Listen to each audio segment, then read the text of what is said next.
यहाँ खड़े होकर हमारे को गर्व की अनुभूति होती है और यही स्थान हमें गहरी श्रद्धा और सम्मान से भर देता है। শীতের বৃষ্টি ভেজা সেই বিকেলে সেনাবাহিনীর এক জওয়ান শোনাচ্ছিলেন সিয়াচেনের কথা, ভারতীয় সেনার ত্যাগ কিংবা শৌর্যের কথা, অপারেশন মেঘদূতের কথা। আমি জানি না আমার দর্শকদের মধ্যে এমন কতজন আছেন যাদের পরিবারের কেউ না কেউ ভারতীয় সেনাবাহিনীর কোনো না কোনো পদে কর্মরত। যদি থেকে থাকেন তাহলে লাদাখ সিরিজের এই পর্ব আপনাদের জন্যই স্পেশাল, কারণ আজ আমার গন্তব্য ভারতের একদম উত্তর দিকে লাদাখের প্রায় শেষ অংশ, যার নাম সিয়াচেন, ভারতীয় সেনাবাহিনীর অন্যতম গুরুত্বপূর্ণ বেস ক্যাম্প। ভৌগোলিক অবস্থানগত দিক থেকে এই সিয়াচেন এই জন্যই গুরুত্বপূর্ণ কারণ প্রায় ৭৬ কিলোমিটার দীর্ঘ এই গ্লেশিয়ার কারাকোরাম পর্বতের বৃহত্তম তথা বিশ্বের দ্বিতীয় বৃহত্তম গ্লেশিয়ার। সিয়াচেন গ্লেশিয়ার ভারতের নিরাপত্তা বেষ্টনী, অনেকটা প্রাকৃতিক নিয়মে তৈরি একটা প্রাচীরের মতো, যার একদিকে রয়েছে পাকিস্তান নিয়ন্ত্রিত গিলগিট বালতিস্তান এবং অন্যদিকে চায়না নিয়ন্ত্রিত স্যাক্সগ্রাম উপত্যকা। ১৯৮৪ সাল থেকে এই সিয়াচেন পৃথিবীর সর্বোচ্চ যুদ্ধক্ষেত্র, যেখানে শীতকালে তাপমাত্রা -৫০ পর্যন্ত নেমে যেতে পারে। সেই অঞ্চলে দাঁড়িয়ে ভারতীয় সেনাবাহিনী কিভাবে আমাদের দেশকে রক্ষা করছে সেই গল্পই আজ শুরু করছি ২৫শে এপ্রিলের সকালে লাদাখের নুব্রা ভ্যালি থেকে। আজ ২৫শে এপ্রিল ২০২৬, সময় সকাল ৮টা বেজে ৪৯ মিনিট। ঘুম আরও দেরিতে ভাঙতো যদি না রিসেপশন থেকে ফোন করে বলতো, good morning sir, your breakfast is ready. Breakfast করতে একটু পরে যাব, তার আগে ঘুম থেকে উঠে বানিয়ে নিচ্ছি ১ কাপ গরম গরম লাল চা। আজকের এই সকালটা লাদাখে কাটিয়ে আসা ৮-৫টা দিনের থেকে একটু অন্যরকম। সকাল থেকে রোদের দেখা নেই, চারিদিকে পাহাড়ে ঘেরা এই নুব্রা ভ্যালি আদতে একটা শীতল মরু অঞ্চল। তারই মাঝে যেখানে যেখানে সবুজ গাছপালা জন্ম নিয়েছে তাকেই কেন্দ্র করে গড়ে উঠেছে কোনো না কোনো জনবসতি, গ্রাম কিংবা ছোট শহর। ডিস্কিট তার মধ্যেই একটি, যেখানে রয়েছে জনবসতি, হোটেল, রেস্তোরাঁ, প্রশাসনিক দপ্তর, আর রয়েছে ডিস্কিট গুম্ফা। 14 সেঞ্চুরিতে নির্মিত নুব্রা ভ্যালির সব থেকে বড় বৌদ্ধ মঠ, আর গুম্ফার কাছেই রয়েছে ১০৬ ফুটের বৌদ্ধ মূর্তি। যখন কার্গিলে ছিলাম বা লেতে ছিলাম, ঘুম থেকে উঠে প্রত্যেক দিন রোদের দেখা পেয়েছি, মানে একটা অন্যরকম ওয়েদারকে পেয়েছি, রোদ গরম। কিন্তু এখানে এখনও রোদের দেখা মেলেনি, আকাশে কিন্তু ভালো রকম মেঘ রয়েছে। তো আজকে আমাদের যে প্ল্যান, এই প্ল্যান অনুযায়ী আমরা যাব হচ্ছে এখান থেকে Siachen base camp, world highest battlefield Siachen. এই সিয়াচেনে আমি কখনো আগে যাইনি, আজকে প্রথমবার, তাই আমি টু মাচ এক্সাইটেড এখানে যাওয়ার জন্য, মানে এই জায়গাটা দেখার জন্য। আপাতত দেখা যাক ব্রেকফাস্টে কি রয়েছে। পেঁপে রয়েছে, আপেল রয়েছে, কলা রয়েছে, ওয়াটারমেলন, আঙুর রয়েছে। এখানে রয়েছে স্যান্ডউইচেস, পরোটা, আলুর পরোটা, পোহা, পোরেজ, বয়েলড এগ, আর এদিকে রয়েছে হচ্ছে কর্নফ্লেক্স রয়েছে, জ্যাম রয়েছে, বাটার রয়েছে, টি, কফি, সব মোটামুটি যাতে আমরা ব্রেকফাস্ট করি সব আইটেমই রয়েছে। ব্রেকফাস্ট যদি আপনার ভালো হয়ে যায় না, সেক্ষেত্রে যদি লাঞ্চ কিছু কমও হয়, টুকটাকও হয়, বা লাঞ্চ কখনো স্কিপও হয়ে যায়, কিছু যায় আসে না, মানে অসুবিধা কিছু হয় না। লাদাখের এই প্রত্যন্ত অঞ্চলে পর্যটকদের প্রত্যাশা মতো সবকিছুর আয়োজন থাকলেও আজও এই অঞ্চলে দীর্ঘ সময় ধরে ইলেকট্রিসিটি থাকে না। রিসর্টের এক কর্মীর মুখে শুনছিলাম সেই কথা। यहाँ पर बिजली जो आता है ना, कब कितने टाइम रहता है सुबह को? जैसे सुबह 2 घंटे के लिए आता है 6 बजे से 8 बजे तक, সকালে 2 ঘন্টা 6টা থেকে 8টা, और शाम को आता है जैसे 5 बजे से 11 बजे तक। বিকালবেলায় 5টা থেকে রাত্রি 11টা। बाकी কোনো সময় এখানে इलेक्ट्रिक থাকে ना। तब पूरा जो आपका सिस्टम चलता है, मान लो जो फैन या फिर गीजर या फिर हीटर, सब कुछ वो सोलर पैनल से, सोलर पैनल से चलता है। সব কিছু এখানে চলে হচ্ছে সোলার প্যানেল থেকে। गुड मॉर्निंग जी, आज कहाँ जाएंगे? আজ যাएंगे সিয়াচেন বেস ক্যাম্প। আর তুর্তুক যে আমাদের আইটিনারিতে রয়েছে, সেই তুর্তুকটা আমরা আগামীকাল রেখেছি। তার কারণ হচ্ছে এই মুহূর্তে এই নুব্রা থেকে তুর্তুক যাওয়ার রাস্তায় বিআরও রাস্তার কাজ করছে, তো অনেক আগে বেরোতে হচ্ছে, না হলে কোথাও হয়তো ট্রাফিক জ্যামে আটকাতে হচ্ছে। ডিস্টেন্স খুব বেশি নয়, 90 কিলোমিটার, কিন্তু জ্যাম হচ্ছে রাস্তাতে, রাস্তা ব্লক থাকছে। শুধুমাত্র রবিবার কাজ হয় না, সোম থেকে শনি কাজ হয়। সেই জন্যই আগামীকাল হচ্ছে রবিবার, যে কাল যেহেতু কাজ হবে না, রাস্তা খোলা থাকবে, কাল আমরা যাবো হচ্ছে তুর্তুক এবং থাং ভিলেজ দেখতে। আজকে শনিবার, আজ যাচ্ছি হচ্ছে সিয়াচেন দেখতে। স্পিতি ভ্যালিতে যখন স্পিতি ভ্যালি গিয়েছিলাম, তখন কাজা থেকে আপনাদেরকে দেখেছিলাম কি মনাস্ট্রি। তো এখানে রয়েছে ডিস্কিট মনাস্ট্রি। এই কি মনাস্ট্রি, ডিস্ট্রিক্ট মনাস্ট্রি অনেকটা সিমিলার। ডিস্কিটটা একটু ছোট, কি মনাস্ট্রি অনেকটাই বড়, দেখুন একবার, অনেকটা কিন্তু সিমিলার। এই জায়গাটা দেখুন, এই হচ্ছে সহায়ক নদী, আর নদীর ধারে বিশাল বালির চড়া, মানে নদীর পাশে, আর মাঝখান দিয়ে রাস্তা, এই উপর থেকে পুরো রাস্তাটা দেখা যায়, নদীটা দেখা যায়। যখন আবার নিচে চলে যাবো তখন তো নদীটা দেখতে পাবো না, উপরে উপরে যখন থাকবো তখন দেখতে পাবো নদী, ওই দূর থেকে নদী চলে আসছে। আমাদের ড্রাইভার স্যারকে জিজ্ঞেস করলাম যে এখান থেকে সিয়াচেন বেস ক্যাম্প যেখানে আমরা যাবো ওটা কতক্ষণ লাগবে, বললো এখান থেকে 120 কিলোমিটার। আর অদ্ভুতভাবে এখান থেকে লেও হচ্ছে 119 কিলোমিটার, ডিস্কিট থেকে লে 119 কিলোমিটার, আবার সিয়াচেনও হচ্ছে 120 কিলোমিটার। মানে আজকে আমাদের পুরো দিনটা কিন্তু এই আশাবাদে লেগে যাবে। ডিস্কিট ছেড়ে আসার পর টিমোর জাংশন পয়েন্ট থেকে ডান দিকে রাস্তা যাচ্ছে লের দিকে। আমরা নিলাম বাঁ দিকে রাস্তা, যে রাস্তা সুমুর এবং পানামিক হয়ে সোজা চলে যাচ্ছে সিয়াচেনের দিকে। সামনে আসছে সহায়ক নদীর ব্রিজ, এই নদীর ব্রিজটা পার করে আমরা ওইদিকের পাহাড়ের রাস্তা ধরবো। এই হচ্ছে সহায়ক নদী, এই ব্রিজ পার করে আমরা বাঁদিক রাস্তা ধরবো। এখান থেকে সুমুর হচ্ছে 16 কিলোমিটার। সুমুর কথাটা এই জন্যই বললাম কারণ সুমুরও কিন্তু স্যান্ডিউন্স রয়েছে, নুব্রাতেও রয়েছে, সুমুরেও রয়েছে। আমরা এতক্ষণ ছিলাম ওইদিকে রাস্তাতে, চলে এলাম নদীর এই পারে, এবার নদী আমাদের বাঁদিকে। লাদাখের যে নর্মাল প্যাকেজ, লাদাখের তো অনেক রকম প্যাকেজ হয়, নর্মাল যে প্যাকেজ সেখানে কিন্তু এই সুমুর বা সিয়াচেন বেস ক্যাম্প এগুলো কিন্তু হয় না, এগুলো কিন্তু আলাদা। আমরা আমাদের এই গ্রুপ ট্যুরে এগুলোকে আলাদা করে অ্যাড করেছি, যেমন সুমুরকে অ্যাড করেছি, ওদিক থেকে সিয়াচেন অ্যাড করেছি, ওদিক থেকে হানলে অ্যাড করেছি। কাজেই যারা কাস্টমাইজ আসছেন তারা আপনাদের মতো প্যাকেজ বানিয়ে নেবেন, আর যারা গ্রুপ ট্যুরে আসছেন তারা কিন্তু ভালো করে আপনাদের আইটিনারি ফলো করবেন। বারবার আমি একটা কথা বলি, আইটিনারি, কারণ 35,000 টাকার প্যাকেজ, 40,000 টাকার প্যাকেজ, 45,000 টাকার প্যাকেজ কিংবা 50,000 টাকার প্যাকেজ, এর মধ্যে কিন্তু পার্থক্য থাকে। আমাদের যেমন প্যাকেজ সেখানে কিন্তু আমাদের লাঞ্চ নেই, আমাদের রয়েছে ব্রেকফাস্ট আর হচ্ছে ডিনার। কিন্তু যখন আপনারা লাদাখের কোনো গ্রুপ ট্যুরে প্যাকেজে আসবেন, সেই প্যাকেজে যখন কিচেন পার্টি থাকবে, সাপোজ আমাদের যে জুন মাসের গ্রুপ ট্যুরটা রয়েছে 1 জুন থেকে, সেখানে কিন্তু কিচেন রয়েছে। এবার কিচেন থাকা মানে কিন্তু আপনার প্যাকেজ কস্ট বাড়লেও বাড়তে পারে, কিন্তু আপনার নিজের খরচ কিন্তু কিছুটা কমবে, কারণ এখন যেমন লাঞ্চ নেই, সবাইকে লাঞ্চ কিনে খেতে হচ্ছে। আর ওই সময় কিন্তু যখন কিচেন পার্টি আপনার সঙ্গে থাকবে তখন যেমন আপনি মানে দুবেলায় বাঙালি খাবার দাবার পাবেন, সকালের বেডটি থেকে শুরু করে ডিনার সব কিছু কিন্তু পাবেন। তো সেক্ষেত্রে কিন্তু প্যাকেজ কস্ট একটু বাড়তে পারে। কীরকম বাড়তে পারে উদাহরণ দিই, আমাদের এবারের যে অ্যাপ্রিকট লাদাখ তার প্যাকেজ কস্ট ছিল 40,000 টাকা, আর আমাদের এর পরে যে লাদাখ ট্যুরটা হচ্ছে মানে গরমের ছুটিতে লাদাখ, তার প্যাকেজ কস্ট হচ্ছে 35,500 টাকা। লাদাখে যারা বেড়াতে আসছেন না, লাদাখের ভূপ্রকৃতি কিংবা পরিবেশকে বুঝতে গেলে কিন্তু লাদাখের রাস্তাঘাট খুব ভালো করে অবজার্ভ করতে হবে, কারণ লাদাখের কিন্তু সৌন্দর্যের অধিকাংশটা লুকিয়ে রয়েছে এই রাস্তার মধ্যে দিয়ে। কখনো কখনো রাস্তার ভিডিও দেখতে দেখতে আপনাদের বোর লাগতে পারে, এই কী কৌশিক শুধু রাস্তায় দেখাচ্ছে, কিন্তু আপনি যখন আসবেন তখন আপনি দেখবেন যে লাদাখের এই যে রাস্তা দিয়ে আপনি যাচ্ছেন, এই পথ চলার মধ্যেই কিন্তু প্রকৃতিকে খুঁজে নেওয়ার একটা অন্যরকম আনন্দ রয়েছে। যেমন সামনে রাস্তাটাই দেখুন একবার। ডিস্কিট থেকে সিয়াচেন যাওয়ার পথে বেশ কয়েকটা ছোট ছোট গ্রাম আমরা পার করব।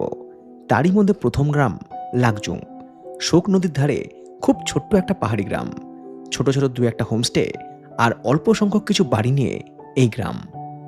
এই যাত্রাপথের পরবর্তী গ্রাম সমুদ্রপৃষ্ঠ থেকে 3,100 মিটার উচ্চতায় সুমুর। এই গ্রামটি বেশ সবুজ এবং এখানেও প্রচুর অ্যাপ্রিকট এবং আপেল বাগান দেখতে পাওয়া যায়। হুন্ডারের মতো সুমুরেও স্যান্ডিউন্স রয়েছে, যেখানে ব্যাকটেরিয়ান ক্যামেল রাইড করা হয়। তবে হুন্ডার জনপ্রিয় হওয়ার কারণে সেখানে ভিড় বেশি, আর সুমুরে ভিড় ততটাই কম। এছাড়াও এই গ্রামের আরও একটি আকর্ষণ 19 শতকের মাঝামাঝি সময় নির্মিত একটি মনাস্ট্রি। সুমুরেও বেশ কিছু সুন্দর বাগানে ঘেরা হোমস্টে এবং লাক্সারি ক্যাম্পিং সাইট রয়েছে, যা পর্যটকদের কাছে বেশ জনপ্রিয়। সুমুরের এদিকে রয়েছে স্যান্ডিউন্স ক্যামেল সাফারি। এই যেখানে স্যান্ডিউন্স আছে এখানে কিন্তু দুকুজওয়ালা উটের সাফারি হয়। আর যারা আসছেন লাদাখ, নুব্রা তো অবশ্যই আসবেন, এই দুকুজওয়ালা উটের কিন্তু সাফারি কখনো মিস করবেন, এটা অবশ্যই করবেন। মানে শীতল মরুভূমিতে উটের সাফারি, জয়সালমীর একরকম অভিজ্ঞতা, এখানে এসে একরকম অভিজ্ঞতা। সুমুর পার করে পরবর্তী যে জায়গা যেখানে ঘর বাড়ি, মানুষের অস্তিত্ব, হোটেল, রেস্টুরেন্ট, ফোনের টাওয়ার রয়েছে, তার নাম হচ্ছে পানামিক। আর সুমুর থেকে পানামিক হচ্ছে 23 কিলোমিটার। যখন আপনি লে থেকে এই নুব্রা আসছেন খারদুংলা হয়ে, তখন যেমন চারিদিকে কিচ্ছু নেই, দোকানপাট, গাছপালা কিচ্ছু নেই, এই জায়গাটা সেরকম নয়। অবশ্য আমি জানি না যে এর আগে কী ভৌগোলিক পরিবেশ বা কীরকম প্রকৃতি আমি পাবো, বাট এই পর্যন্ত যে এলাম লোকজনের দেখা পেয়েছি, দোকানপাট, বাড়িঘর সবই আছে। বন্যা শুধু কিন্তু সিকিমে হয় না, বন্যা লাদাখেও হয়। এখন যে পথ ধরে চলেছি, গত বছর এখানে বন্যা এসেছিলো, একদম পাহাড়ের ওপর থেকে জল ফল নেমে এসে ধুয়ে গিয়েছিলো, পরে রোডটাকে নতুন করে বানিয়েছে। একবার দেখুন জায়গাটা। নিজেকে ধুরন্ধর ভাবতে ভাবতে হয়ে গেছি ছুচনদার। কোথায় ছিলাম পশ্চিমবঙ্গে আর কোথায় এসে পৌঁছালাম। চারিদিকে এরকম পাহাড়, মেঘ, কোথাও কোথাও পাহাড়ের মাথায় বরফ, আর এইরকম সব সবুজ ঘাসের মরুভূমির মতো জায়গা এখানে। আর ওই দূরে সমস্ত কাঁটা গাছ, কেমনই জায়গা, দূর দূর পর্যন্ত চিৎকার করলে হ্যালো, কেউ কোথাও নেই, কেউ কোনো কথা শোনারই নেই। তো এই জায়গায় দাঁড়িয়েছি কারণ এখানে একটা পুলিশ চেকপোস্ট রয়েছে। তো এখানে আমাদের গাড়ির আর কি এন্ট্রি করতে হবে, কারণ আমরা যাচ্ছি সিয়াচেন, এমন একটা জায়গায় যাচ্ছি যেখানে কিন্তু সমস্ত গাড়ি, কোন গাড়ি যাচ্ছে, কোন গাড়ি আসছে, সেগুলো কিন্তু সমস্ত হিসাব রাখা হয়।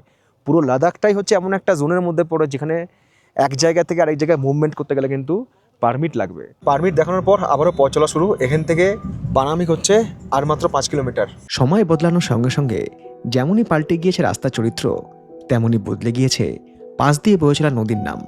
শোক নদীকে আমরা অনেক আগেই ছেড়ে এসেছি। এখন যে নদীর উপত্যকা ধরে এই সড়ক পথ, তার নাম নুব্রা নদী। ড্রাইভার সাহেব বলছিলেন যে বর্ষাকালে এই নদীর জল প্রায় রাস্তার কাছেই চলে আসে। এখন নদীতে জল নেই, নদী এখন শুকনো চড়া পড়ে গেছে, কিন্তু বর্ষাকালে এই নদী ততটা নাকি ভয়ঙ্কর, একদম কানায় কানায় পর্যন্ত জল থাকে। নদী যেসব জিনিসগুলোর নাম শুরু, সেগুলোকে দেখে বোঝা মুশকিল যে সেগুলোর ভেতরে কি আছে গুরু। গল্পের মাঝেই আমরা পার করে এলাম নুব্রা নদীর ধারে ছোট্ট একটা গ্রাম পানামিক।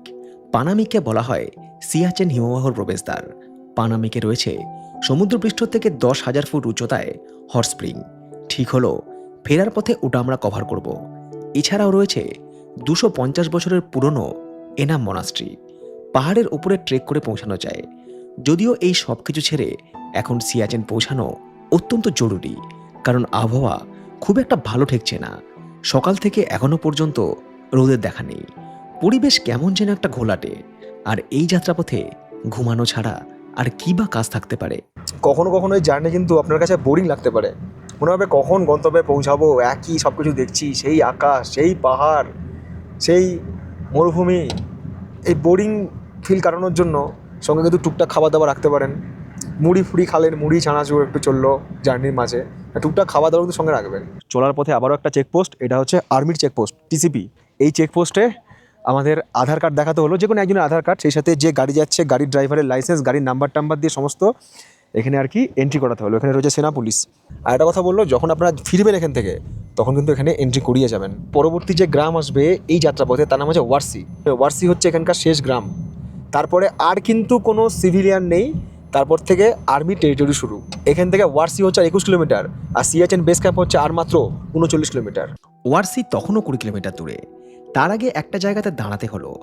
রাস্তা মেরামতির কাজ চলছে, আর এখানে দাঁড়ানোর পর একটা অভিজ্ঞতা হলো। বিপুলায় পৃথিবীর কতটুকুই বা জানি, জানতেই তো চাই, তার জন্য এদিক ওদিক ঘুরে বেড়াই। রাস্তার মাঝে একটা বিরতি, এই বিরতি কিন্তু জেনে বুঝে নয়, মানে আমাদের বিরতি নয়, এটা হচ্ছে রাস্তা এখানে তৈরি হচ্ছে, বিআরও রাস্তা তৈরি করছে, সেই রাস্তার আর কি নির্মাণের বিরতি। এটা ক্লিয়ার হলে তবে আমাদের গাড়ি ছাড়বে। আর যারা এখানে রাস্তার কাজ করছে, রাস্তার কাজের সঙ্গে যুক্ত, তার মধ্যেও কিন্তু বাঙালি রয়েছে। কেউ বর্ধমান থেকে আছে, কেউ রামপুরহাট থেকে আছে। আমি তাদেরকে জিজ্ঞেস করছিলাম ভোট দেবেন না, বললো কী করে ভোট দিতে যাবো, আমরা ছুটি পাবো না, কারণ এখানে বিআরও কাজ চলছে। মোটামুটি এখানে কিন্তু 6 মাস ধরে রাস্তার কাজ চলছে। কত পর্যন্ত বরফ থাকে? হাঁটু পর্যন্ত এখানে বরফ থাকে এখানে, তার মধ্যে এরা কাজ করে, তার মধ্যে এরা সব রাস্তা বানায়। আপনাদের ওখানে কাজ নেই? কাজ ওখানে ছেড়ে এখানে এসেছেন, ওখানে যে 100 দিনের কাজ আছে। দেখেছেন, এটা কিন্তু সবাই বলছে কাজ থাকলে থোড়ি করতাম না। আমরা সবসময় শুনছি 100 দিনের কাজ, 100 দিনের কাজ, কিন্তু মানুষ বলছে ওখানে কাজ নেই, তার জন্য এখানে।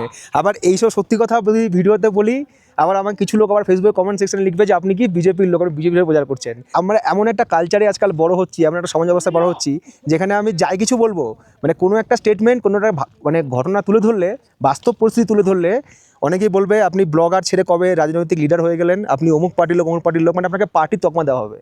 কিন্তু আমরা যারা ব্লগার, যারা ব্লগ বানাই, এই প্রান্ত থেকে ওই প্রান্তে ঘুরে বেড়াই, সবসময় যেটার ঘটনা সব কিছু কিন্তু আপনাদের সময় তুলে ধরি। এবারে প্রশ্ন হচ্ছে যে ট্যুরিস্ট এখানে কখন আসতে পারে।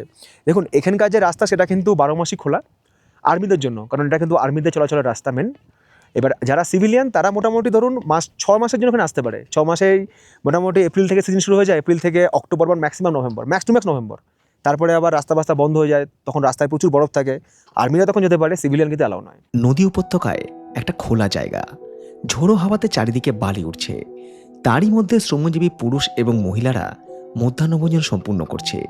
এটাই জীবন, এটাই জীবিকা। না আছে আশেপাশে কোনো দোকান, না কোনো রেস্টুরেন্ট, না আশ্রয়। তো যারা এখানে বসে আর কি খাওয়া দাওয়া করছে, এখানে রান্না করছে, এখানে খাওয়া দাওয়া করছে, এখানে তো আশেপাশে কোনো হোটেল বা রেস্টুরেন্ট নেই, তো এই ধুলোর মধ্যে কিন্তু খাওয়া দাওয়া করছে। মানে মানুষের জীবন কতটা টাফ, এই যে বলে না যে ওরা কাজ করে, তো এখানে আসলে বোঝা যায় যে ওরা কাজ করে, এই লাইনটা এখানে কতটা টাফ। প্রচণ্ড ধুলোর ঝড় আসছিল, আমাদের গাড়ি ছাড়তে এখন 10 মিনিট দেরি হবে। এই যে রাস্তাটা করেছে, রাস্তা এখনও কাঁচা, তো এখানে একটা গাড়িতে উঠে বসে আছি রোলারে। ধুলোর ঝড় আর সেই সাথে ঠান্ডা হাওয়া, সব মিলিয়ে এখানে পরিস্থিতি খুব চাপের। धीरे धीरे धीरे धीरे काट मत मेरा भाई, सीधा ले, काट अभी धीरे धीरे, उधर काट धीरे धीरे, हाँ काटो काटो, चलो चलो चलो। আমাদের পরবর্তী গ্রাম ওয়ারসি, এখনও 10 কিলোমিটার। এই শেষ 10 কিলোমিটার জনমানব তো দূরের কথা, একটা পাখির দেখা অব্দি পাইনি। দূরে আকাশে প্রচুর মেঘ, এখানে প্রকৃতি রুক্ষ, জনমানবের দেখা নেই। দু একটা ঘরবাড়ি রয়েছে, বোধহয় রাস্তার কাজটা যারা করছে, বৃষ্টি বানাচ্ছে, সেসব শ্রমিকরা আর কি এখানে থাকে। বাকি জনমানবের দেখানে পাচ্ছি না, মানে এই সময়টা নেই। আর ঠিক এই জায়গাতে একটা বোর্ড রয়েছে যেখানে লেখা আছে Warsi camp, Northern last village. কিসের লাস্ট ভিলেজ এটা? সিয়াচেন যাচ্ছেন, সিয়াচেন বেস ক্যাম্প, নুব্রা থেকে সিয়াচেন। তো সেই সিয়াচেন যাওয়ার পথে এটাই হচ্ছে লাদাখের এই নর্দার্ন সাইডের শেষ গ্রাম। এরপরে কিন্তু আর কোনো গ্রাম বা সিভিলিয়ানের দেখা বা জনবসতির দেখা কিন্তু আমরা পাবো না। ওয়ারসি থেকে বেস ক্যাম্প আরও 18 কিলোমিটার। এই রাস্তাটুকু সম্পূর্ণ অন্যরকম, পাহাড়ের ধার ঘেঁষে চলে গিয়েছে এঁকে বেঁকে। রিভার বেড থেকে রাস্তার উচ্চতা বড়জোর 1 ফুট কি 1.5 ফুট। নদীতে জলস্তর বেড়ে গেলে রাস্তার নদী হয়তো একই হয়ে যায়। তার প্রমাণ রাস্তার ডান দিকে জন্মানো ছোট ছোট ঝোপঝাড়। এখানে রাস্তা আর নদী একদম এক লেভেলে। যে মেঘটাকে আমরা দূর থেকে দেখছিলাম না, সেই মেঘের কাছাকাছি আসতে দেখুন বৃষ্টি শুরু হয়ে গেল। 2:44, 3:45, চারিদিকে টিপ টিপ বৃষ্টি। তার মাঝখানে পৌঁছালাম Siachen base camp, military restricted area. ওই গেট দিয়ে প্রবেশ করার পর পুরো পৃথিবী যেন পাল্টে গেল। যদি সড়ক পথের কথাই বলি, তাহলে লাদাখের নর্দার্ন সাইডে রাস্তা এখানে এসে শেষ। এরপরে শুরু খাড়া পাহাড় এবং তারপর গ্লেশিয়ার। যেদিকেই তাকাই সেদিকেই দেখি আর্মির ক্যাম্প, বিভিন্ন টাওয়ার কিংবা রাডার। বারবার মনে হচ্ছে এ যেন কোনো যুদ্ধভূমিতে এসে পড়েছি, যা ইঙ্গিত দিচ্ছে আসন্ন যুদ্ধের। দুই চোখে যা দেখছি সবকিছু নোট করছি ডায়েরির পাতায়। যদিও মন বলছে এই তো সবে শুরু, অভিজ্ঞতা আরও অনেক কিছুই হতে চলেছে। এটা হচ্ছে বেস ক্যাম্প স্টেশন, যেখানে সমস্ত আর্মির ইনস্টলমেন্ট রয়েছে এবং সমস্ত জিনিসপত্র রয়েছে, রসদ রয়েছে। বিরাট বড় জায়গা জুড়ে রয়েছে।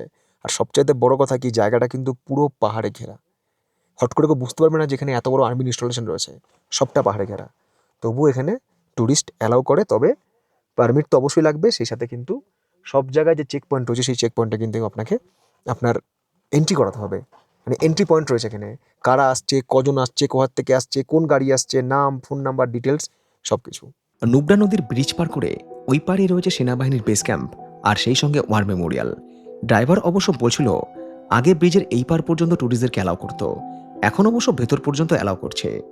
রাস্তার পাশে বিভিন্ন জায়গাতে রয়েছে army training point, helicopter ground এবং আচমকা যুদ্ধ শুরু হলে প্রতিরক্ষামূলক সব রকম ব্যবস্থা। ওয়ার মেমোরিয়াল রয়েছে এইদিকে। সিয়াচেন বেস ক্যাম্পের ভেতরে মূলত দুটো জায়গা রয়েছে যেখানে ট্যুরিস্টরা যেতে পারে, সিয়াচেন ওয়ার মেমোরিয়াল এবং ওপি বাবা মন্দির। আর দুটোই দুই প্রান্তে। আমরা রাস্তা নিলাম ওপি বাবা মন্দিরে যাওয়ার। পুরো জায়গাটা ভীষণ থমথমে, আর বৃষ্টি হওয়ার কারণে ঠান্ডাও যেন এক ধাক্কায় অনেকটাই বেড়ে গিয়েছে। এই হচ্ছে ওপি বাবা মন্দির। সিকিমে আছে হরভজন সিং, বাবা হরভজন সিং, এটা হচ্ছে ওপি বাবা মন্দির। এই পর্যন্ত গাড়ি আসতে পারবো। তুমি প্রথম আসলে এই পর্যন্ত, আর কেউ আসেনি। শীতের সময় কিন্তু এই জায়গাটা পুরো বরফে ঢাকা থাকে। এখন ওয়েদার একটু ক্লিয়ার হওয়ার জন্য, পরিষ্কার হওয়ার জন্য এখন বরফ টরফ গুলেছে, তার জন্য কিন্তু ট্যুরিস্টরা এখানে আসতে পেরেছে বা এই জায়গাটা আপনাদেরকে আমি দেখাতে পাচ্ছি। কুকুরের ভয় তো কোনো কথাই বলতে পারছি না, মাইক্রোফোনটা আবার কুকুর কামড়ে না দেয় আমাকে খাবার ভেবে। मैं तो हूँ पागल, टा ना ना ना ना ना टा, मैं तो हूँ पागल, मैं तो हूँ पागल। যারা এখানকার সেনা জওয়ান, তারা যখন গ্লেশিয়ারে পৌঁছায়, তারা কিন্তু ট্রেক করেই সে গ্লেশিয়ারে পৌঁছায়। এবং সেখানে যারা ডিউটি করে, তাদের যে রেশন বা জিনিসপত্র বা আর্মির যে সমস্ত লজিস্টিক সাপোর্ট, সেগুলো কিন্তু হেলিকপ্টার করে দেওয়া হয়। পুরো জায়গাটা জুড়ে হচ্ছে আর্মির ক্যাম্প, এবং এখানে মনে হয় সব রকম কিছুই আছে। মানে যে কোনো ইমার্জেন্সি পরিস্থিতিতে কিন্তু এই ব্যাটেলফিল্ড কিন্তু অ্যাক্টিভ হয়ে যায়। সিয়াচেনে কেন এত নিরাপত্তা বা কেন এই ব্যাটেলফিল্ডে এত আর্মি ইনস্টলেশন বা এত কিছু হলো পাকিস্তান। সেই পাকিস্তান আর ভারতের এটা হচ্ছে বর্ডার। একদিকে রয়েছে পাকিস্তান আর একটু দূরে রয়েছে হচ্ছে চীন, মানে দুটো দেশ আর ভারত, মানে তিনটে দেশের কিন্তু সীমানা হচ্ছে এই সিয়াচেন। এখানে দুটো মেন দেখা জায়গা রয়েছে। এখানে রয়েছে ওপি বাবা মন্দির, যেটা আমরা একটু পরে দেখতে যাব। আর এটা তৈরি করেছিল হচ্ছে 26 ব্যাটালিয়ন পাঞ্জাব রেজিমেন্ট। আমাদের সিকিমে রয়েছে বাবা হরভজন সিং, এখানে রয়েছে ওপি বাবা। ওপি বাবা কে, তার গল্পটা এখানে শুনবো। আর আরও একটা জায়গা এখানে রয়েছে, সেটা হচ্ছে এখানকার ওয়ার মেমোরিয়াল, দুটো এখানে রয়েছে। আর সেই সাথে আমি যদি শুভকে বলবো একটু ক্যামেরাটা জুম করতে, ওই জায়গায় একটা গ্লেশিয়ার রয়েছে, সেখানে কিন্তু এখানকার যারা সেনা জওয়ান তাদের ট্রেনিং চলছে ওখানে, তারা কিন্তু বরফের উপরে উঠছে। কি যে টাফ লাইফ আর্মিদের না, যে তারা কোন জায়গায় আছে, এখানে একটা গাছ নেই, কিচ্ছু নেই, মানে চারিদিক পাহাড়ে ঘেরা, যখন তখন বৃষ্টি হচ্ছে, যখন তখন রোদ উঠছে, অদ্ভুত একটা জায়গা। আর 12,000 ফুট উচ্চতা আসার পর কিন্তু অক্সিজেনের একটু কমই হতে পারে, যদিও আমাদের কোনো প্রবলেম হচ্ছে না, কারণ এর থেকে বেশি উচ্চতার জায়গা আমরা পার করে এসেছি। কিন্তু আমি আপনাদেরকে বলবো, যারা আপনারা লাদাখ আসছেন এবং যাদের কাছে পারমিট রয়েছে এবং যাদের আইটিনারিতে সিয়াচেন রয়েছে, তারা কিন্তু সিয়াচেন বেস ক্যাম্প অবশ্যই আসুন।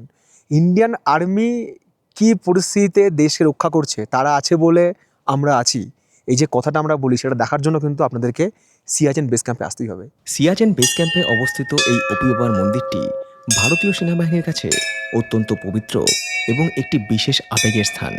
এই মন্দিরে যাওয়ার পর দেখলাম এটি সেনাবাহিনীর সর্বধর্ম সমন্বয় মন্দির, কারণ সেনাবাহিনীতে সব ধর্মের মানুষই রয়েছেন। এই একটা মন্দির যেখানে তাদের নিজের নিজের আরাধ্য দেবতার ছবি কিংবা মূর্তি রয়েছে, সেই সঙ্গে রয়েছে ওম প্রকাশ নামক এক সেনার স্মরণে তৈরি একটি মূর্তি। এই মন্দিরে ডিউটিরত এক সেনা জওয়ান শোনাচ্ছিলেন 80-র দশকে যখন এই সিয়াচেন হিমবাহে যুদ্ধ পরিস্থিতি অত্যন্ত জটিল ছিল, তখন ওম প্রকাশ একাকী একটি পোস্ট রক্ষা করতে গিয়ে নিখোঁজ হয়ে যান। পরবর্তী সময় তার দেহ আর কোনোদিন খুঁজে পাওয়া যায়নি। কিন্তু সেই ঘটনার পর থেকে এখানে কর্মরত সেনাদের মধ্যে এই অনুভূতি হয় যে ওম প্রকাশ বাবা আজও অদৃশ্য শক্তি হিসাবে সেখানে উপস্থিত রয়েছেন এবং প্রতিকূল পরিস্থিতিতে ভারতীয় সেনাদের রক্ষা করে চলেছেন। তুষার ঝড় হোক কিংবা শত্রুপক্ষের মুভমেন্ট, সবকিছুই ওপি বাবা স্বপ্নাদেশের মাধ্যমে সেনাবাহিনীকে আগে থেকেই জানিয়ে দেন। হিমবাহের ওপরে যাওয়ার আগে প্রতিটি সেনার দল এই মন্দিরে আশীর্বাদ নিতে আসেন ওম প্রকাশ বাবার। বিশ্বাস করা হয় যে এখানে শ্রদ্ধা জানিয়ে গেলে পাহাড়ের প্রাকৃতিক দুর্যোগ বা তুষার ধস থেকে রক্ষা পাওয়া যায়। ওপি বাবাকে আজও একজন জীবিত সেনার মতোই সম্মান দেওয়া হয়, এমনকি তার নামে রেশনও বরাদ্দ করা হয় এবং তার সম্মানে নির্দিষ্ট সময়ে রিপোর্টও পেশ করা হয়। সিয়াচেনের এই ওপি বাবা মন্দির শুধুমাত্র একটি ধর্মীয় স্থানই নয়, বরং বিশ্বের উচ্চতম রণক্ষেত্রে দায়িত্বরত সেনাবাহিনীর মনোবল এবং ঐক্যের বড় প্রতীক। আমাদের সিকিমে যেমন রয়েছে বাবা হরভজন সিং, সেই হরভজন সিংকে ঘিরে যেমন একটা কাহিনী রয়েছে যে সেই বাবার দেহ খুঁজে পাওয়া যায়নি, যিনি ডিউটি করতে গিয়ে নিখোঁজ হয়েছিলেন। তো সেই বাবা আজও কিন্তু তার ডিউটি করছেন এবং কোথাও কোনো সমস্যা হলে, শত্রুপক্ষের দিক থেকে কোনো মুভমেন্ট হোক বা কোথাও কোনো প্রাকৃতিক দুর্যোগ হোক, বাবা কিন্তু সৈন্যদেরকে আগে থেকেই স্বপ্নাদেশে সব জানিয়ে দেন। তো এখানেও যে ওপি বাবা রয়েছে, এই ওপি বাবাও কিন্তু একজন সেনা জওয়ান ছিলেন, যিনি 1980 সালে ডিউটি করতে করতে হারিয়ে গিয়েছিলেন বা শহীদ হয়েছিলেন। তারও কিন্তু বডি পাওয়া যায়নি। তারপর থেকে তিনি কিন্তু এখানে যে সমস্ত সৈনিকরা কর্মরত, তাদের স্বপ্নে কখনো কখনো আসেন এবং জানিয়ে দেন যে শত্রুপক্ষের মুভমেন্ট, কোথা দিয়ে শত্রুপক্ষ আসতে পারে, মানে একটা হিন্টস দিয়ে যান, সব তরফে বলে দেন না।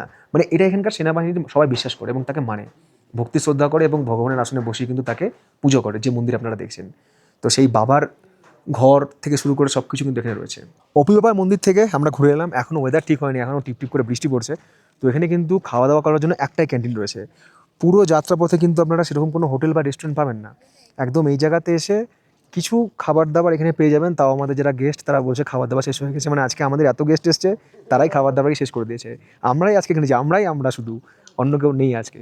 পরে অবশ্য যখন সিজন হবে তখন ভিড় হবে এখানে এসে। এই সামনে রয়েছে ক্যাফে আর bakery, no civilian movement beyond the point, but আমাদের তো মুভ করতেই হবে এখানে। আবারও খাচ্ছে, ঝগড়াও করছে, কিসের কি আলোচনা হচ্ছে? তো এরপরে খেতে হবে মাথা খাও। এখানে পাওয়া যাচ্ছে হচ্ছে পাম কেক, এরা পাম কেক খাচ্ছে, বাহ দারুণ দারুণ। পাম কেক, বার্গার, পেস্ট্রি। এই ক্যান্টিনে পাওয়া যাচ্ছে হচ্ছে পাম কেক, বার্গার আর হচ্ছে পেস্ট্রি। আর আমরা নিয়েছি কফি, চা কফি এখানে আছে। আপনি কি খাচ্ছেন? বার্গার। লোকজন খিদের চোটে আবার কেউ কেউ চলে গেছে ক্যান্টিনের ভেতরে। এই হচ্ছে আলুর পরোটা আর ঘুগনি। आप जो है ना एक में सिर फैलाना যারা খাবার দাবার পরিবেশন করছেন তাদেরকে দিল সে স্যালুট, কারণ এইরকম জায়গায় পৌঁছানোর পর আমরা যে এই আলুর পরোটা, কেউ বার্গার, কেউ কফি বা কেউ যে আমরা কেক পাচ্ছি না, পেস্ট্রি পাচ্ছি, এটা কিন্তু অনেক বড় ব্যাপার। আমি খাবারের স্বাদ নিয়ে একটা মন্তব্য এখানে করবো না, করা উচিত নয়, কারণ এই খাবার পাওয়াটা কিন্তু মানে ভগবানের প্রসাদের পাওয়ার থেকে কোনো অংশ কম নয়। আমাদের ওখানে 21-22 বছরের ছেলেপিলে সারাদিন ফেসবুক যোদ্ধা হয়ে বসে আছে, আর এখানে কিছু কিছু জওয়ানদের সঙ্গে পরিচয় হচ্ছে, 21-22 বছর বয়স, তারা বলছে 5 মাস ওই গ্লেশিয়ারে গিয়ে ডিউটি করে এসেছি। বিকেল 5টা বাজতে চললো, ওয়েদারের কোনো রকম চেঞ্জেস নেই, আমরা পৌঁছে গেছি সিয়াচেন। বৃষ্টি পড়ছে, কন্টিনিউ বৃষ্টি পড়ছে টিপটিপ করে। ঠান্ডা কতটা সেটা আর আলোচনা না করাই ভালো। তো আমরা পৌঁছে গেছি এখানকার যে ওয়ার মেমোরিয়াল, সেখানে यहाँ खड़े होकर हमारे को गर्व की अनुभूति होती है और यही स्थान हमें गहरी श्रद्धा और सम्मान से भर देता है। সিয়াচেনের সঙ্গে জড়িয়ে রয়েছে ভারতীয় সেনাবাহিনীর অপারেশন মেঘদূতের কথা, যা 1984 সালের 13 এপ্রিল থেকে আজও চলছে। অপারেশন মেঘদূতের নেপথ্যে রয়েছে স্বাধীনতার পরবর্তী সময়ে 1949 সালে করাচি চুক্তি এবং 1972 সালে সিমলা চুক্তি, যেখানে ভারত এবং পাকিস্তানের সীমানা নির্ধারণ করার ক্ষেত্রে NJ 9842 নামক পয়েন্ট পর্যন্ত দুই দেশের সীমানা স্পষ্ট ছিল। কিন্তু তারপরে আরও উত্তরের দিকে গ্লেশিয়ারের অংশটি দুর্গম হওয়ায় কোনো নির্দিষ্ট সীমানা টানা হয়নি। এটাকে বলা হয় AGPL, actual ground positioning line. 70-এর দশকের শেষ দিকে পাকিস্তান তাদের মানচিত্রে এই সিয়াচেনকে তাদের অংশ হিসেবে দেখাতে থাকে। ইন্টেলিজেন্স সূত্রে ভারতের কাছে খবর আসে যে পাকিস্তান এই গ্লেশিয়ারের দখল নিতে বিশেষ ইউরোপীয় শীতকালীন পোশাকের অর্ডার দিয়েছে। এরপরই ভারত দ্রুত ব্যবস্থা নেওয়ার সিদ্ধান্ত নেয়। পাকিস্তান তাদের অভিযান শুরু করার ঠিক 4 দিন আগে 13 এপ্রিল 1984 অপারেশন মেঘদূত শুরু হয়। কুমায়ুন রেজিমেন্টের জওয়ানরা এই অভিযানে মূল ভূমিকা পালন করে। ভারতীয় সেনাবাহিনীর হেলিকপ্টার MI-8 এবং চিতা অত্যন্ত প্রতিকূল পরিবেশে সেনাদের গ্লেশিয়ারের চূড়ায় পৌঁছে দেয়। প্রতিকূল আবহাওয়া -50 ডিগ্রি সেলসিয়াস তাপমাত্রাতেও ভারতীয় সেনারা সিয়াংলা, বিলফন্ডলা এবং গিয়াংলার মতো গুরুত্বপূর্ণ গিরিপথগুলো দখল করে নেয়। এই অভিযানের ফলে একদিকে পাকিস্তান অধিকৃত কাশ্মীর এবং অন্যদিকে চীন অধিকৃত স্যাক্সগ্রাম উপত্যকার উপরে ভারত নজরদারি করার সুবিধা পায়। অপারেশন মেঘদূত পৃথিবীর ইতিহাসে এই প্রথম কোনো সামরিক অভিযান যেখানে প্রায় 20,000 ফুট উচ্চতায় ইন্ডিয়ান আর্মি তাদের সেনা মোতায়েন করেছিল। সেই 1984 সাল থেকে আজ পর্যন্ত ভারতীয় সেনাবাহিনী সিয়াচেনে স্থায়ীভাবে অবস্থান করছে। সিয়াচেন গ্লেশিয়ারে যুদ্ধের চেয়েও বড় শত্রু হলো আবহাওয়া। তুষার ধস, ফ্রস্টবাইট এবং অক্সিজেনের অভাবে অনেক জওয়ান এখানে শহীদ হয়েছেন, যাদের মধ্যে অনেকের দেহ আজও খুঁজেই পাওয়া যায়নি।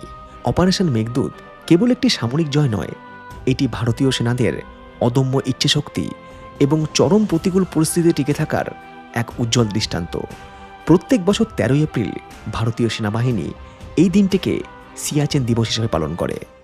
এখনও অবধি 1204 জন শহীদ হয়েছেন এই যে অপারেশন মেঘদূত, মানে সিয়াচেন যে গ্লেশিয়ার রয়েছে না, এই যে গ্লেশিয়ারটায় যে আমাদের ইন্ডিয়ান আর্মিরা রয়েছে, এটা কিন্তু একটা কন্টিনিউ অপারেশন চলছে, যে অপারেশনকে বলে অপারেশন মেঘদূত, কারণ তারা তো মেঘের কাছেই পৌঁছে যায়। তো সেই অপারেশন মেঘদূত এখনও চলছে। সেই মেঘদূত অপারেশনে কারা কারা এখন ওখানে পোস্টেড রয়েছেন, কারা কারা এই সিয়াচেন বেস ক্যাম্প রক্ষা করতে গিয়ে তারা শহীদ হয়েছেন, তার সব কিছু কিন্তু ব্রিফিং উনি দিচ্ছিলেন। আর এখানে থাকার পর একটা কথা আমাদের মনে হবে যে আমাদের ভারতীয় সেনাবাহিনী তারা আছে কোন জায়গায় পৌঁছে গেছে। এই জন্য কিন্তু সেনাবাহিনীকে সবাই সম্মান করে, তাদের সম্মানের জায়গাটা সবসময়তেই আলাদা। আর্মিরা যা পারে তাদের কাছে অসম্ভব বলে কিছু নেই, আমরা সিভিলিয়ানরা সেটা ভাবতেও পারি না। বিকাল 5:22 আমরা ফিরছি। এদিকে কিন্তু আর বৃষ্টি নেই, ওই সিয়াচেন বেস ক্যাম্প যে রয়েছিল সেটা 5 কিলোমিটার পার করে আসার পর বৃষ্টি নেই, আর এদিকে ধুলোর ঝড় প্রচুর রয়েছে, বাইরে ভয়ানক হাওয়া দিচ্ছে, আর রিভার বেড থেকে না প্রচুর পরিমাণে ধুলোর ঝড়। আর এদিকে শুধু ধুলোর ঝড় দেখুন। প্রথমে ভাবছিলাম যে মেঘ, কিন্তু আমাদের ড্রাইভার সাহেব বলছে মেঘ নয়, এটা হচ্ছে রেত, মানে কি বালি। এই নদী থেকে উঠে আসছে বালি, নদীর চড়া থেকে, আর বালি পুরো জায়গা ঢেকে দিয়েছে। মেঘ তো আকাশে ছিলই, কুয়াশা ছিলই, মেঘ কুয়াশার বালি মিশিয়ে পুরো একটা আলো আঁধারি পরিবেশ তৈরি করে দিয়েছে। মনে হচ্ছে কোথায় আমরা যাচ্ছি। বালির ঝড়, ঠান্ডা সব মিলিয়ে মনে হচ্ছে যে লাদাখে এসে এই প্রথম হয়তো প্রকৃতির যে চরম প্রতিকূলতা সেটা সাক্ষী হলাম। মানুষজন যেখানে কীভাবে সার্ভাইভ করে, মানে যারা সেনাবাহিনীতে আছে তারাও তো মানুষ, মানে তারা যে কীভাবে সার্ভাইভ করে, ঠান্ডা, বৃষ্টি, বরফ, ধুলো সব মিলিয়ে খুব অবস্থা খারাপ এখানে। সিকিমে তো একরকম ওয়েদার, একরকম জায়গা, এখানে এই যে বালির ঝড় সাংঘাতিক। যে জয়সালমীরে হয় না যে মরুভূমিতে ঝড় স্যান্ডডিউন্সে, এখানেও সেই অবস্থা। রাত 8:45 আমরা এসে পৌঁছলাম ডিস্কিতে, আমাদের রিসর্ট বা হোটেল বা অ্যাকোমোডেশন দ্য ক্রিকে। এখানে নুডলস রয়েছে, এটা ডিনারে নুডলস রয়েছে, হ্যাঁ, চাवल রয়েছে, রাজমা, ये लोकल শাক, পনির বাটার মশলা, চিকেন কারি, ওহ গোলাপ জামুন, এটা দেখে দিল গোলাপি হয়ে গেল। এদিকে রয়েছে পাঁপড়, এদিকে রয়েছে স্যালাড। রাত্রি 8টা বাজতে না বাজতে কিন্তু ডিনার এখানে রেডি। ল্যাপটপ দেখলে এখন মনে হচ্ছে ল্যাপটপে এডিটিং করতে বসে, কিন্তু আপনারাই বলুন সারাদিন জার্নি করে এডিটিং করতে ভালো লাগে? এই জন্য ভিডিও ঠিক টাইম মতো আসে না, গ্যাপ হয়ে যায়, দর্শকরাও ইন্টারেস্ট হারায়, কিছু করার নেই। গল্পের শেষ লগ্নে এসে বলবো, দর্শকরা তাদের আগ্রহ হারালেও আমাকে ধৈর্য ধরে রাখতেই হবে লাদাখের শেষ 3টে পর্বের গল্প আপনাদের সাথে শেয়ার করার জন্য। পরের পর্বে আমরা যাব নুব্রা থেকে তুর্তুক এবং ভারতের শেষ গ্রাম থাং। শোনাবো 1971 সালে ভারত পাকিস্তান যুদ্ধের আরও একটা অধ্যায়ের কথা।